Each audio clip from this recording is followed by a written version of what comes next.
कांदा दराच्या मुद्द्यावरून पुन्हा एकदा एल्गार पुकारलेला आहे शेतकऱ्यांनी। नाशिक नंतर आता पुण्यामध्ये शेतकऱ्यांचा महामोर्चा निघणार आहे। पुणे नाशिक महामार्गावर मंचर इथे आंदोलन केलं जाणार आहे।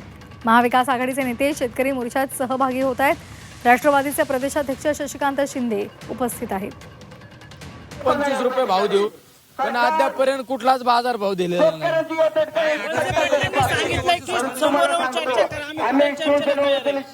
आगामी भूमिका घेण्यापेक्षा आहे ना, प्रत्येक शेतकऱ्याने रस्त्यावर उतरलं पाहिजे आणि या सरकारची नाकाबंदी केली पाहिजे। या महाराष्ट्राचा एका मंत्र्याला फिरून नाही दिलं पाहिजे, त्याशिवाय यांना जाग येणार नाही। वळसे पाटलांनी असं म्हटलंय की तुम्ही मुंबई पुणे कुठेही या की उंगली करते। आपण सरळ चला, सरकारला त्याची किंमत नाही।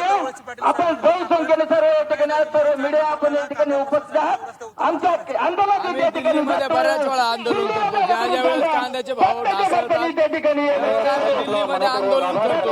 आम्ही त्या दिल्लीच्या संसदेच्या दारासमोर आम्ही कांद्याच्या माळा घालून आंदोलन करतो। काल परवा कृषी मंत्र्याला सुद्धा पत्र त्या ठिकाणी दिलेलं आहे, पण कुठलाच निर्णय झालेला नाही।